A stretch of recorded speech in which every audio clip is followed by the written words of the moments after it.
ओम लक्ष्मी नारायणाय नमः। ओम उमा महेश्वराय नमः। ओम राधा कृष्णाय नमः। प्रिय भक्तजनों, आज से हम आपको माघ मास महात्म्य की कथा सुनाएंगे। सभी भक्तजन हमारी माघ मास महात्म्य की कथाओं को श्रद्धा भाव से सुने। आपने हमें काफ़ी प्यार दिया, ऐसे ही प्यार आप भक्त हमको आगे भी देते रहें। आइए भक्तों, हम अपनी माघ मास की कथा को प्रारंभ करते हैं। माघ एक ऐसा माह है जो भारतीय संवत्सर का 10वां चंद्रमास व 10वां सूर्य मास है। सटीक माघ नक्षत्र से युक्त पूर्णिमा होने के कारण यह महीना माघ का महीना होता है। वैसे तो इस मास का हर दिन पर्व के समान है, लेकिन इस महीने में भी कुछ खास दिनों के खास महत्व बताए गए हैं।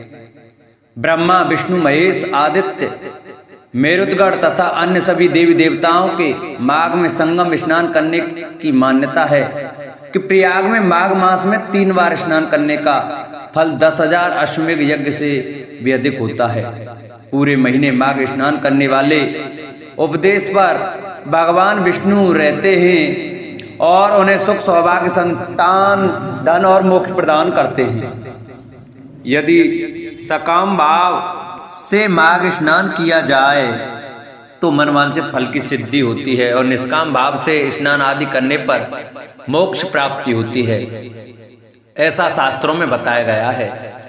सिद्धांत है कि इन दिनों में अनेक तीर्थों का समागम होता है, इसलिए जो प्रयाग या अन्य पवित्र नदियों में भी भक्ति भाव से स्नान करता है वह अनेकों पाप और कष्ट से मुक्त आकाश स्वर्गलोक में स्थान पाता है।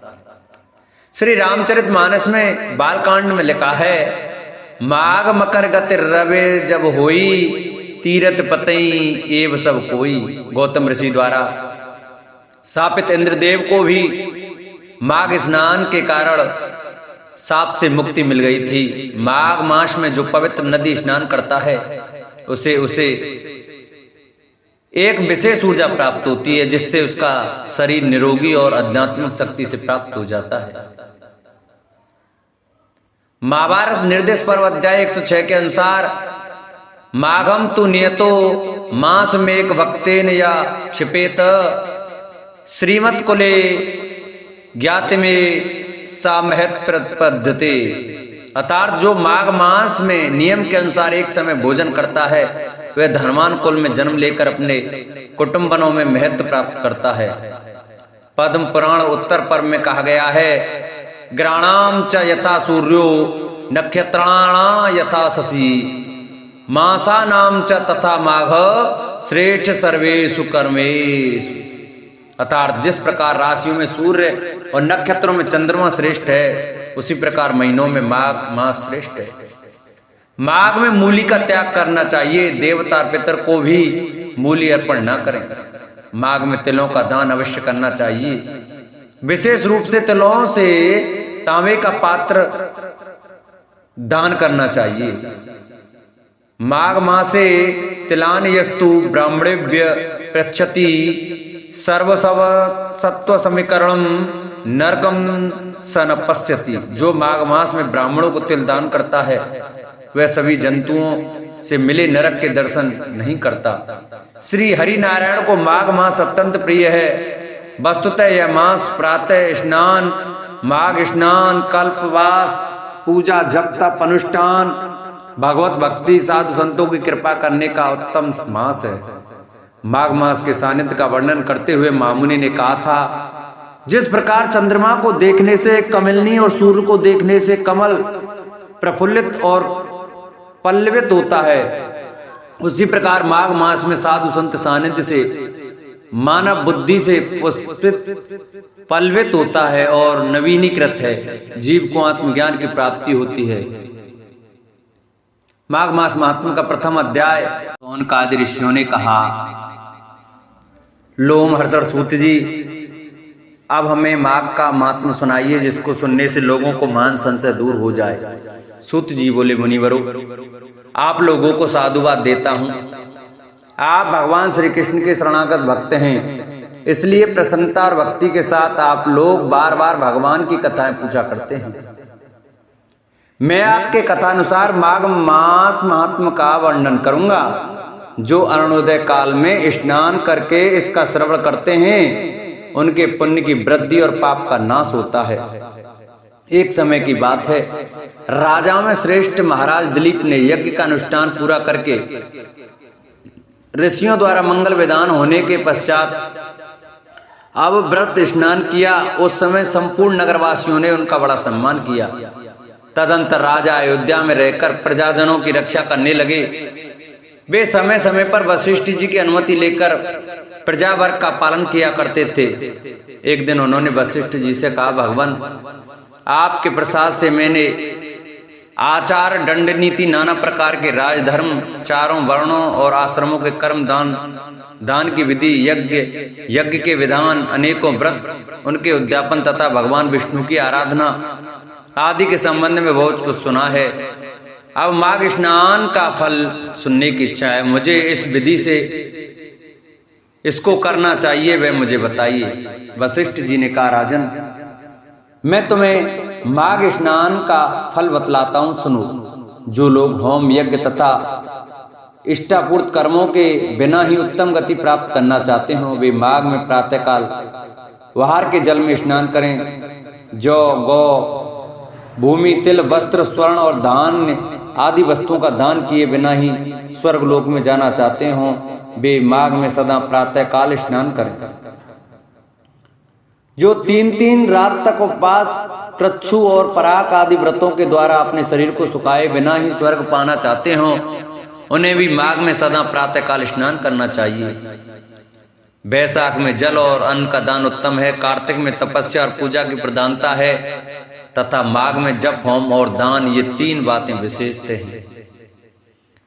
जिन लोगों ने माघ में प्रातः स्नान, नाना प्रकार का दान और भगवान विष्णु का स्तोत्र पाठ किया है, वे ही दिव्य धाम में आनंद पूर्वक निवास करते हैं। प्रिय वस्तु के त्याग और नियमों के पालन से माघ सदा धर्म का साधक होता है और अधर्म की जड़ काट देता है। यदि सकाम भाव से माघ स्नान किया जाए तो उससे मनोवांछित फल की सिद्धि होती है और निष्काम भाव से स्नान आदि करने पर वह मोक्ष देने वाला होता है। निरंतर दान करने वाले, वन में रहकर तपस्या करने वाले और सदा अतिथि सत्कार में संलग्न रहने वाले पुरुषों को जो दिव्य लोक प्राप्त होते हैं, वे ही माघ स्नान करने वालों को भी मिलते हैं। अन्य पुण्यों से स्वर्ग में गए हुए मनुष्य पुण्य समाप्त होने पर वहां से लौट आते हैं, किंतु माघ स्नान करने वाले मानव कभी वहां से लौटकर नहीं आते। माघ स्नान से बढ़कर कोई पवित्र और पाप नाशक व्रत नहीं है। इससे बढ़कर कोई तप और इससे बढ़कर कोई महत्वपूर्ण साधन नहीं है। यही परम हितकारक और तत्काल पापों का नाश करने वाला है। महर्षि भृगु ने मणि पर्वत पर विद्याधर से कहा था, जो मनुष्य माघ के महीने में जब उस काल की लालिमा बहुत अधिक हो, गांव से बाहर नदी या पोखर में नित्य स्नान करता है, वह पिता और माता के कुल की 7-7 पीढ़ियों का उद्धार करके स्वयं देवताओं के समान शरीर धारण कर स्वर्ग लोक में चला जाता है। दिलीप ने पूछा, ब्राह्मण से भृगु ने किस समय मणि पर्वत पर विद्याधर को धर्म उपदेश किया था, बताने की कृपा करें। वशिष्ठ जी बोले, राजन, प्राचीन काल में एक समय 12 वर्षों तक वर्षा नहीं हुई। इससे सारी प्रजा उद्विग्न और दुर्बल होकर 10 दिशाओं में चली गई। उस समय हिमालय और विंध्य पर्वत के बीच का प्रदेश खाली हो गया।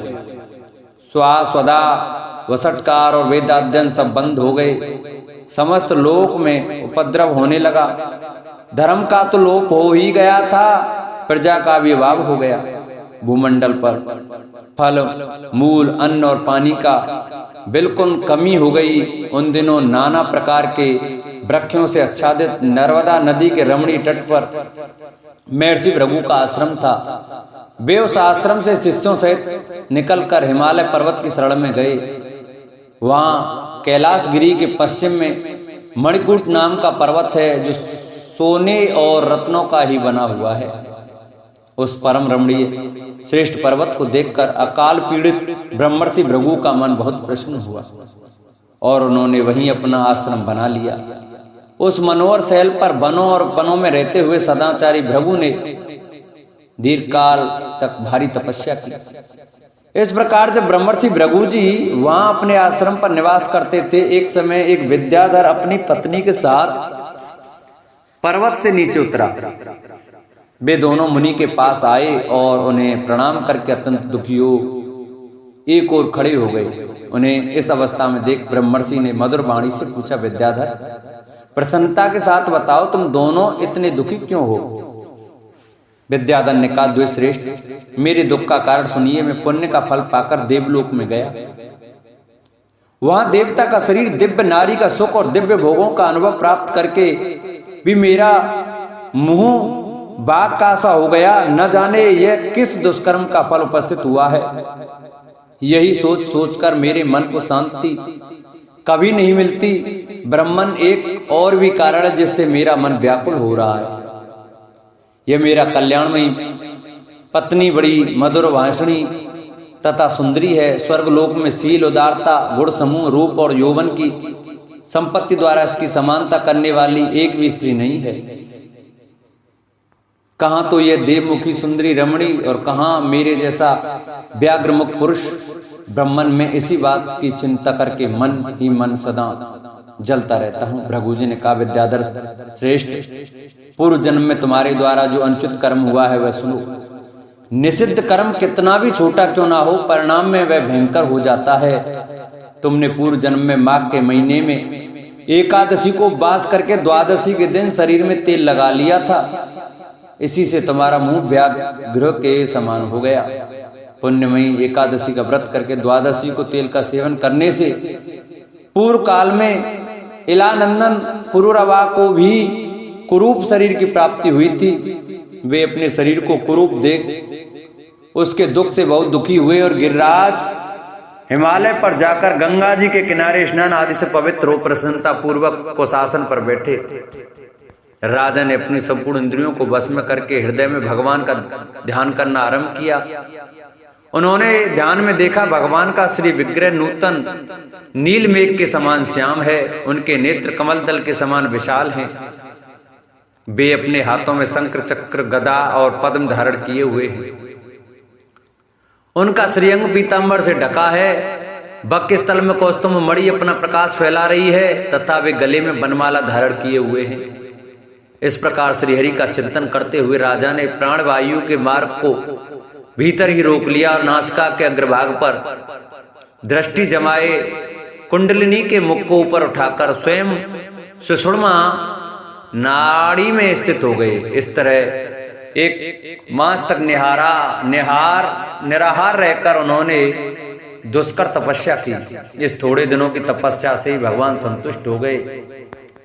उन्होंने राजा के 7 जन्मों की आराधना का स्मरण करके उन्हें स्वयं प्रकट हो प्रत्यक्ष दर्शन दिया। उस दिन माघ शुक्ल पक्ष की द्वादशी तिथि थी। सूर्य मकर राशि पर स्थित थे। भगवान वासुदेव ने बड़ी प्रसन्नता के साथ चक्रवर्ती नरेश पुरुरवा पर शंकर का जल छोड़ा और उन्हें अत्यंत सुंदर एवं कमनीय रूप प्रदान किया। वह रूप इतना मनोहर था जिससे देवलोक की नायिका उर्वशी भी आकृष्ट हो गई और उसने पुरुरवा को पति रूप में प्राप्त करने की अभिलाषा की। इस प्रकार राजा पुरुरवा भगवान से वरदान पाकर कृतकृत्य हो अपने नगर में लौट आए। विद्याधर, कर्म की गति ऐसी ही है, इसे जानकर भी तुम क्यों खिन्न होते हो? यदि तुम अपने मुख की कुरूपता दूर करना चाहते हो तो मेरे कहने से शीघ्र ही मणिकूट नदी के जल में माघ स्नान करो। वह प्राचीन पापों का नाश करने वाला है। तुम्हारे भाग्य से माघ बिल्कुल निकट है। आज से 5 दिन के बाद ही माघ मास आरंभ हो जाएगा। तुम पौष के शुक्ल पक्ष की एकादशी से ही नीचे वेदी पर सोया करो और 1 महीने तक निराहार रहकर तीनों समय स्नान करो। भोगों को त्याग कर जितेंद्रिय भाव से तीनों काल भगवान विष्णु की पूजा करते रहो। विद्याधर श्रेष्ठ, जिस दिन माघ शुक्ला एकादशी आएगी उस दिन तक तुम्हारे सारे पाप जलकर भस्म हो जाएंगे। फिर द्वादशी के पवित्र दिन को मैं मंत्रपूत कल्याण में जल से अभिषेक करके तुम्हारा मुख कामदेव के समान सुंदर कर दूंगा। फिर देवमुख होकर इस सुंदरी के साथ तुम सुखपूर्वक क्रीड़ा करते रहना। विद्याधर माघ के स्नान से विपत्ति का नाश होता है और माघ के स्नान से पाप नष्ट हो जाते हैं। माघ स्नान तब व्रतों से बढ़कर है तथा यह सब प्रकार के दानों का फल प्रदान करने वाला है। पुष्कर, कुरुक्षेत्र, ब्रह्मवर्त, प्रदुतक, अविमुक्त क्षेत्र, काशी, प्रयाग तथा गंगा सागर संगम में 10 वर्षों तक शौच, संतोष आदि नियमों का पालन करने से जो फल प्राप्त होता है वह माघ के महीने में 3 दिनों तक प्रातः स्नान करने से ही मिल जाता है। जिनके मन में दीर्घ काल तक स्वर्गलोक के भोग भोगने की अभिलाषा हो, उन्हें सूर्य के मकर राशि पर रहते समय जहां कहीं भी जल मिले प्रातः काल स्नान करना चाहिए। आयु, आरोग्य, रूप, सौभाग्य एवं उत्तम गुणों में जिनकी रुचि हो, उन्हें सूर्य के मकर राशि पर रहने तक प्रातः काल अवश्य स्नान करना चाहिए। जो नरक से डरते हैं और दरिद्रता के महासागर से जिन्हें त्रास होता है, उन्हें सर्वथा प्रयत्न पूर्वक माघ मास में प्रातः काल स्नान करना चाहिए। देवश्रेष्ठ, दरिद्रता, पाप और दुर्भाग्य रूपी कीचड़ को धोने के लिए माघ स्नान के सिवा दूसरा कोई उपाय नहीं है। अन्य कर्मों को यदि अश्रद्धा पूर्वक किया जाए तो वे बहुत थोड़ा फल देते हैं, किंतु माघ स्नान यदि श्रद्धा के बिना भी विधि पूर्वक किया जाए तो वह पूरा पूरा फल देता है। गांव से बाहर नदी या पोखर के जल में जहाँ कहीं भी निष्काम हो सकाम भाव से माघ स्नान करने वाला पुरुष इस लोक और परलोक में दुख नहीं देखता। जैसे चंद्रमा कृष्ण पक्ष में तीक्ष्ण होता है और शुक्ल पक्ष में बढ़ता है, उसी प्रकार माघ मास में स्नान करने पर पाप क्षीण होता है और पुण्य राशि बढ़ती है। जैसे समुद्र में नाना प्रकार के रत्न उत्पन्न होते हैं, उसी प्रकार माघ स्नान से आयु, धन और स्त्री आदि संपत्तियां प्राप्त होती हैं।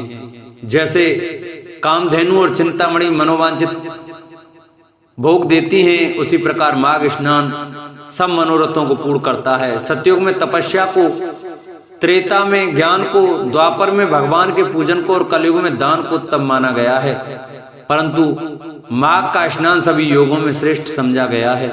सबके लिए, समस्त वर्णों और आश्रमों के लिए माघ का स्नान धर्म की धारावाहिक वृष्टि करता है। भृगु जी के वचन सुनकर वह विद्याधर उसी आश्रम पर ठहर गया और माघ मास में भृगु जी के साथ ही उसने विधि पूर्वक पर्वतीय नदी के कुंड में पत्नी सहित स्नान किया।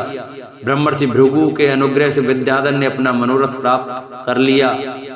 फिर वह देवमुख होकर मणि पर्वत पर आनंद पूर्वक रहने लगा। भृगु जी उस पर कृपा करके बहुत प्रसन्न हुए और पुनः विंध्य पर्वत पर अपने आश्रम में चले गए। उस विद्याधर का मणिमय पर्वत की नदी में माघ स्नान करने मात्र से कामदेव के समान मुख हो गया तथा भृगु जी भी नियम समाप्त करके शिष्यों सहित विंध्याचल पर्वत की घाटी में उतरकर नर्मदा तट पर आए। वशिष्ठ जी कहते हैं, राजन, ब्रह्मर्षि भृगु के द्वारा विद्याधर के प्रति कहा हुआ यह माघ महात्म संपूर्ण भवन का सार है तथा नाना प्रकार के फलों से विचित्र जान पड़ता है। जो प्रतिदिन इसका श्रवण करता है वह देवता की भांति समस्त सुंदर भोगों को प्राप्त करता है। बोलो विष्णु भगवान की जय, बोलो शंकर भगवान की जय। जिन भक्तों को हमारी माघ मास महात्म की यह कथा अच्छी लगी हो वो हमारी वीडियो को ज़्यादा से ज़्यादा शेयर करें, जिससे और भी भक्त हमारी कथा श्रवण कर सकें और माघ स्नान की जानकारी प्राप्त कर सकें। सभी भक्तजन हमारी वीडियो को लाइक करें। जिन्होंने अभी तक चैनल को सब्सक्राइब नहीं किया वो चैनल को सब्सक्राइब करें और कमेंट में ओम नमो भगवते वासुदेवाय, ओम नमः शिवाय अवश्य लिखें।